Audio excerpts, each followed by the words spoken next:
Good morning, friends. Welcome back to Stories with Pastor Macy. Yesterday, we started this book, Benny the Beaver, and we're going to be reading it in 5 parts because it's kind of a long story. So we heard some of the details about how beavers live and how they build their dams and how they work together. And when we left, Benny and his father, they had just been warned by Ruffo, another beaver, and one of his friends. My dog is making noises. They had just been warned by Ruffo, another beaver, and one of his friends that they were in danger.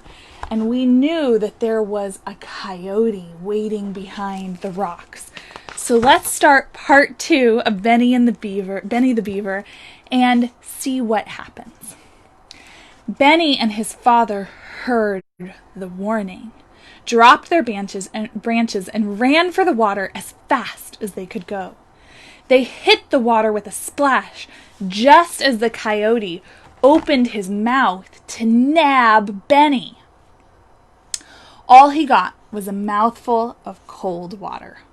The beavers gathered on the far side of the stream and watched the coyote as he walked up and down the shore, trying to find a way across without getting too wet. But the water was too deep and too icy. While the coyote was testing some slippery rocks, Benny slid into the water, came up near the branches, and swam back with them. Then the beavers ate all the juicy bark and twigs, while the coyote across the water watched and licked his lips. In the next few days, the beavers managed by working carefully to get most of the tree into the water and down to the pond where they could all enjoy it. The warm sun brought grass and many leafy plants out of the ground now, and the beavers had enough to live on. But they were restless. Benny's mother became more and more irritable as the days went by. That never happens to your mother, does it? Because she was about to have another litter of kids. She chased Benny and the younger beavers out of the lodge, and even her mate moved out and went to live in an old den in the bank. Benny decided that he must leave home, find a new place to live, and start a life and a colony of his own. Crossing the dam one evening, he swam down the creek for about 2 miles. The narrow valley became wider. There were fewer evergreens, but there were some aspens and cottonwoods.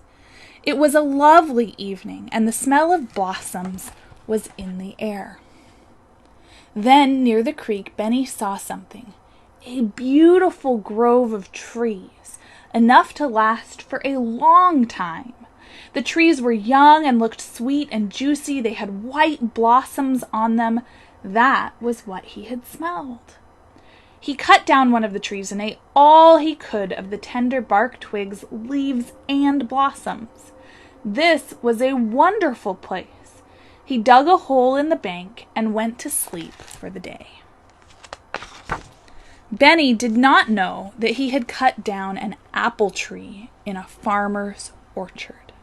To him, it was just a tree. But when the farmer came with his tractor a few days later to disc the orchard and saw some of his trees cut down, he did not like it, not one bit. He had waited a long time after planting the trees for them to bear fruit, and now they were doing so nicely. "Who's been cutting down my trees?" he said to himself. One look at the stumps and the peeled bark showed him. Then he also saw where branches had been dragged to the water. "We've got beavers here," he added. "We'll have to do something, and do it quickly." The farmer hurried back to the house and telephoned the game department. "The beavers in the creek are cutting down my apple trees. If you don't get them out real soon, I'll shoot them." Benny, of course, knew nothing about all the excitement that he had caused, and he went about as usual. That evening, in exploring around farther downstream, he found that the creek widened into a shallow pond. He saw a ready-made dam at the lower end. Fine! At one side of the dam, the water was flowing out through a hole, but Benny soon fixed it by plugging it with brush, stones, and mud. He liked this place so much he dug another hole in the bank. This would be his new home. While Benny was sleeping in his den the next morning, a vegetable farmer further down the creek went out to irrigate his young tomatoes. His irrigation water had been running in his alfalfa during the night, he thought. Now he was going to turn it into his tomato field, but when he got there, the ditch was dry. How come? He wondered. Did someone close my ditch? With his shovel over his shoulder, he walked over to where his ditch joined the main canal. It was dry also. A washout? Maybe. It happens sometimes when gophers dig into a canal on the hillside. He must find out quickly. The farmer walked up the main canal, but there was no washout. When he got to the intake at the creek, he saw that it was all plugged with stones and rubbish.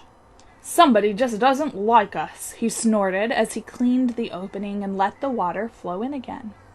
On the way back, he met a number of other water users who were also wondering what had happened. It's all right now, fellas, he told them. Somebody plugged the intake with trash, but I cleaned it all out, and now the water is running again, see? Sure enough, it was coming. So they all walked back together, chatting about crops. When Benny awoke, he noticed that the water was now low, and found it flowing out of the hole again. Being patient, he carried back the trash and closed it.